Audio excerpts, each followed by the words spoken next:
El término violencia goza de una justificada mala fama social, ya que con el tiempo ha ido adquiriendo un significado polémico y denigratorio que no ha afectado, al menos en la misma medida, al más neutral término de fuerza. La violencia ha sido utilizada como arma arrojadiza a la hora de incitar a la desaprobación ética de unos determinados comportamientos sociales o institucionales o de justificar una respuesta adecuada y equiparable a esa presunta actitud. De ahí que las disciplinas que abordan la actividad humana desde sus múltiples facetas reconozcan en mayor o menor grado sus limitaciones para abordar el fenómeno violento del modo más global y neutro posible. En tanto que instrumento al servicio de un proyecto político, la violencia individual y colectiva no se presta a una valoración moral absoluta. Ha sido tanto fundadora de la libertad como instrumento de tiranía. A lo largo de la historia se ha justificado como recurso legítimo de intervención pública o se ha descalificado como método de usurpación y de opresión. El mismo componente polémico, temible y ambiguo de la violencia ha dificultado la búsqueda de una definición aceptable para el conjunto de las ciencias humanas. La palabra violencia se deriva del latín vis fuerza, vigor, potencia y latus, participio pasado del verbo ferus, llevar o transportar. De modo que, en su estricto componente etimológico, violencia significa trasladar o aplicar la fuerza a algo o a alguien. En su sentido más convencional, tal como aparece reflejado en la mayoría de los diccionarios de las lenguas modernas, la violencia se define como un ataque o un abuso enérgico sobre las personas por medios físicos o psicológicos. A la luz de esta última descripción, podemos constatar que el acto violento encierra tres componentes operativos fundamentales. La aplicación o la amenaza de aplicación de una fuerza física intensa, de forma deliberada, con la intención de causar efectos sobre el receptor de la misma.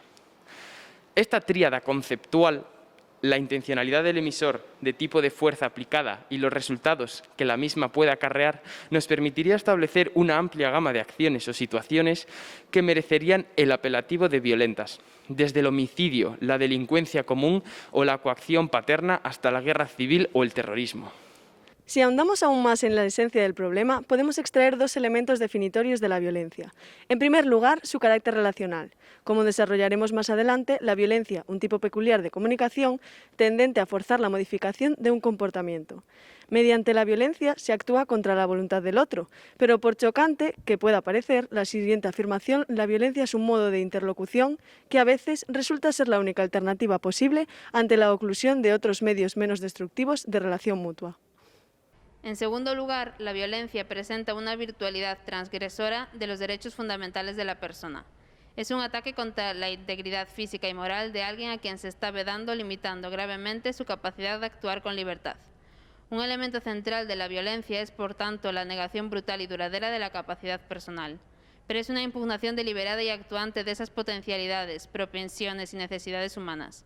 De modo que cualquier violación de derechos bajo formas de constricción cristalizadas en sistemas o estructuras, tales como la discriminación, la segregación, el racismo, la xenofobia, la desigualdad de oportunidades, el subdesarrollo, la pobreza, etc., es decir, lo que podríamos definir como violencia institucional tranquila, según la terminología de Garber, o lo que Galtung califica de violencia estructural o inerte, caracterizada por el desfase que existe entre lo socialmente posible y la realidad del reparto del producto social, no debiera ser considerada en una investigación rigurosa como violencia stricto sensu, sino como causas estructurales que podrían compeler a actuaciones conscientes y abiertas de esa naturaleza. La noción de violencia está inextricablemente unida al problema del poder. De hecho, puede entenderse como una forma de poder, entendido este como capacidad de actuar según los propios deseos sin contrapisas externas, y en consecuencia con voluntad de dominar al prójimo. El poder en genérico también consiste en imponer la propia voluntad, pero existen medios muy variados para ello, uno de los cuales, y no siempre el más habitual, es la violencia. Esta última acepción, la capacidad de controlar o mandar sobre otros, ya señalada por Hobbes como motor de espíritu humano, resulta un hecho central de la vida pública, lo que supone reconocer que la actividad política, entendida como la formación, distribución y ejercicio del poder, tiene de un modo latente o explícito un componente de violencia difícil de soslayar.